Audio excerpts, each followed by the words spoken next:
Hey YouTube, this is Dean making another vid. If you like my content, please consider hitting the like button. Also, please consider subscribing, as it is very much appreciated. Okay, I watched a video by David West yesterday, really good, about doing it easy. Flint and steel.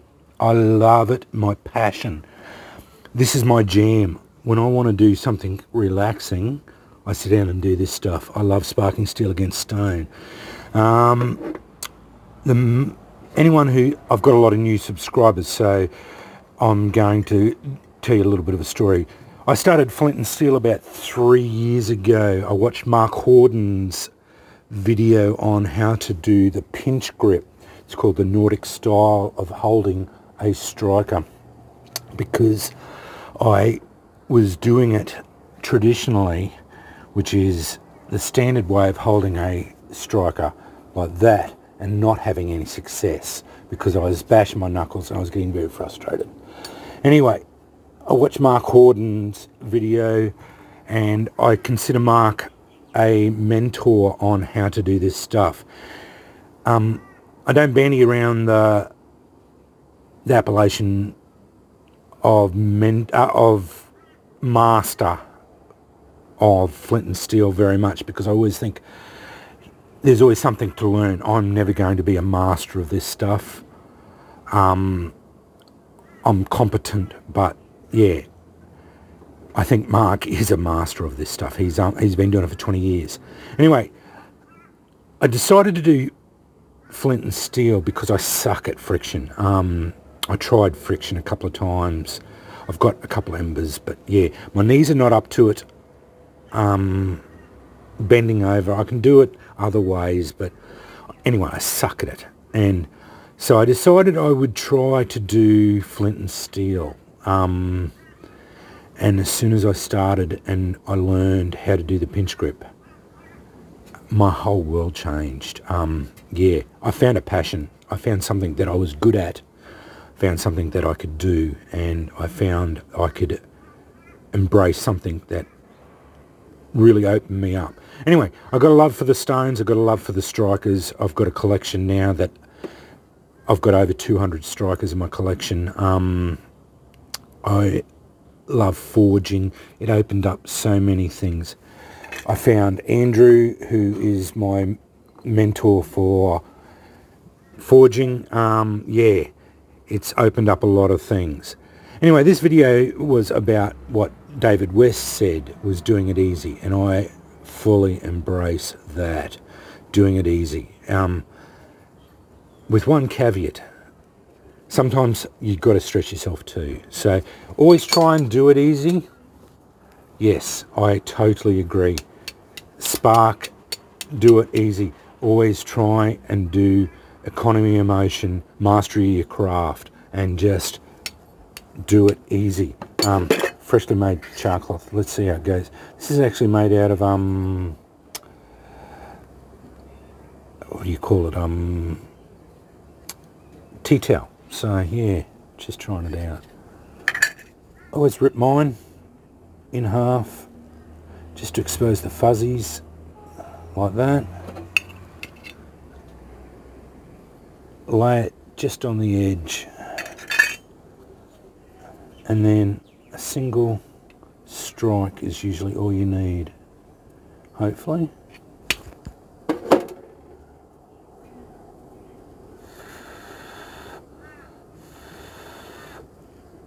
Economy of motion, doing it easy. But sometimes you need to stretch yourself. That is where you start doing it too. Start using different rocks. That's quartzite, but it's small, it's harder to use. This is only after you've learned your technique, find out how to do your pinch grip. Using those strikers like that, it's okay, but the pinch grip gives you far better control. It gives you a lot better control, lot easier to do. Keeps your fingers away from the edge. It's a lot better. Trust me. Go over to this pinch grip and it'll open up. But sometimes when you're doing this stuff for survival, you've got a lot of fire, do it easy. Go for the easy one. Get your fire lit. But when you're practicing, stretch yourself out a bit. Learn how to do it. Stretch yourself out. Use different rocks. A bit of quartz. Blunts out, but you can get sparks off it. It's just quartz out of the garden. My mother-in-law got it for display rocks. It's there. Quartzite. Use different rocks. Petrified wood. Like you can spark on petrified wood. I don't like using that. And it's a beautiful piece of wood. They're all big bits. It's a piece of petrified wood from chinchilla.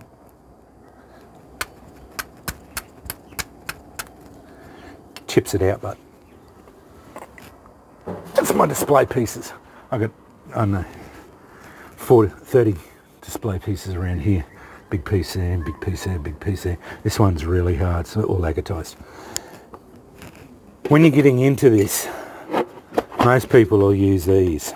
That's just a snapped off piece of file that I ground out to shape. Spark's fine. I always advocated that these, it's probably a Wiltshire file. They do spark, but they're made as files.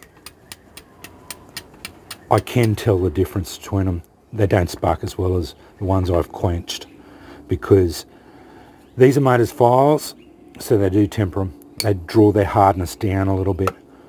My strikers are as hard as I can make them. Got big grain structures.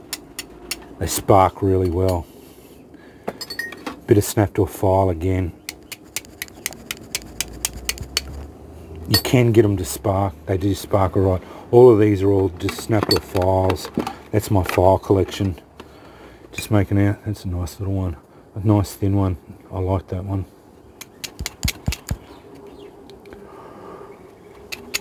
Just me rambling a bit. I did want to talk about this too.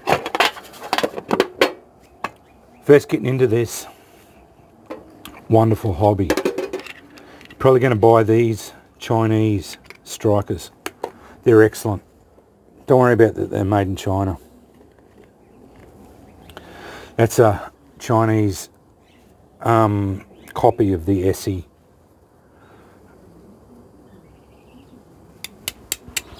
They spark really well. Both sides. Use it as a drill, as a bow drill. Not that I'd ever do that. They get hot if you use them as a bearing block. Can lube them up a bit and they probably won't get as hot. They're about 15 bucks Aussie delivered. Come to eBay. Takes a while to get here, but they're really nice. Bit of lamp wick. I would have treated that with I won't use it in the supplied stone. I treated that with potassium nitrate. That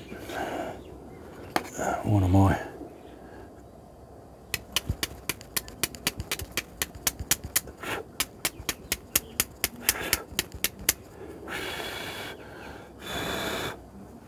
slow match. Away it goes.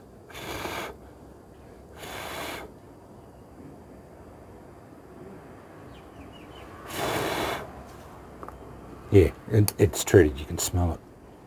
It's been treated with potassium nitrate. I treat all my slow matches. And to put it out, put it between your stone and your steel. Sucks all the heat out of it. Just make sure it's out. It's all out. No dramas.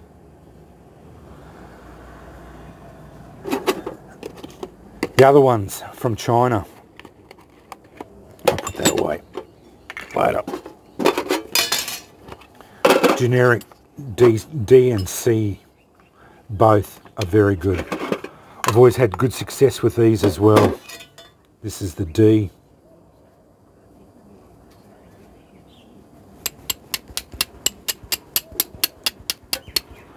You can use it on either side. This is the C. Again, about $15 each delivered. Cheap way of getting into this hobby without spending a lot of money. Those generic ones are excellent. I would, if you're not going to go the snapped or file, buy a file from the market or a yard sale or whatever, or go into your shed, have a look.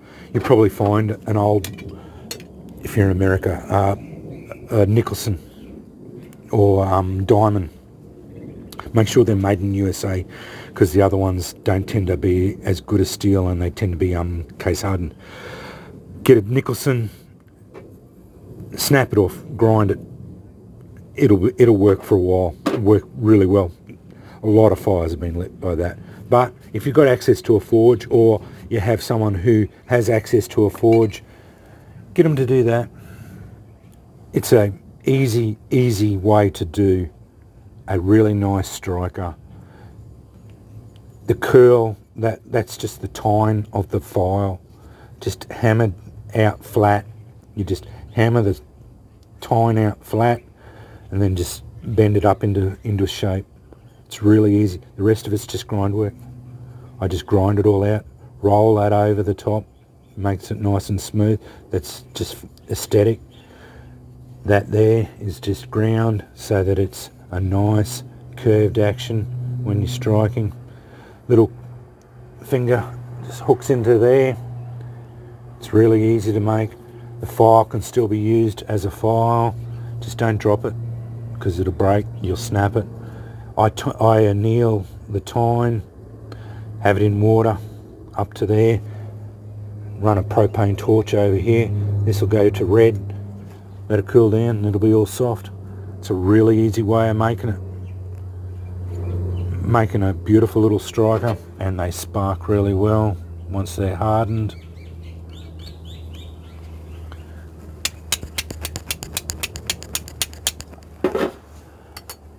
This video is mainly about when the chips are down, do it easy. That's exactly right. Yep. Just get in there, get your char cloth or whatever char you're using. Start off with char cloth. It's the easiest one to use. Learn how to make char. This is our bread and butter. This is what we do. So once you learn how to make char, it's really, really good. Everyone should know how to do it anyway if you're fire making. Rip it in half just to expose the fuzzies. Start the blunt out. Lay it on your stone, just off the edge. Here's a different striker.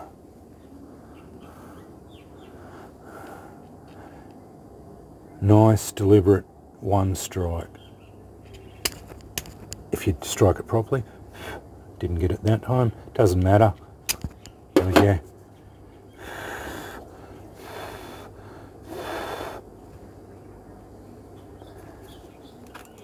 But if you're not in a survival situation, or if you're not have to light that fire right now, have a bit of fun with it.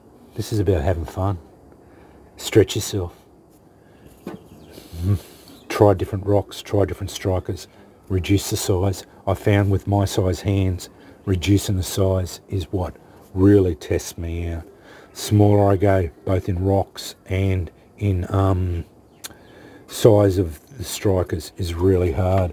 I can go down to really small shards. Well, that's a pretty small shard. It's a very small shard.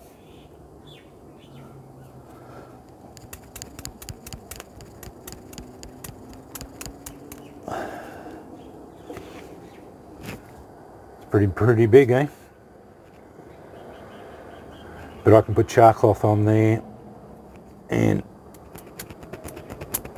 I was doing it just then. Go on the sharp edge. Find a sharp edge, Dean. Oh, okay. Of course, it always goes that way then.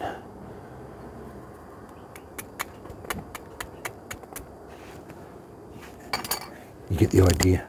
I can go smaller than that. I have been on videos I've shown really, really small bits, but it gets down to the point where it's ridiculous because I can't hold on to it. As I said, when you're not doing it easy, when you don't have to, when you're fooling around like this, just fool around with it. Do small things, test yourself, find out what ones you can do, what rocks are going, work around the edges, try it on blunt stuff, because sometimes you don't have sharp edges. It's pretty blunt. I found with blunt edges, you can go a little bit harder and you'll still get sparks. Well, that's very blunt. Just go a little bit harder. But most of the time you do not have to go hard. The harder you go, the more it's going to chip out. But anyway, I hope this has been interesting. I try to make a little bit different video occasionally. Yeah, but this is, as I said, this is my passion. I've been doing it daily practice for 3 years straight. I used to practice every single night, but my neighbours got annoyed with the smell.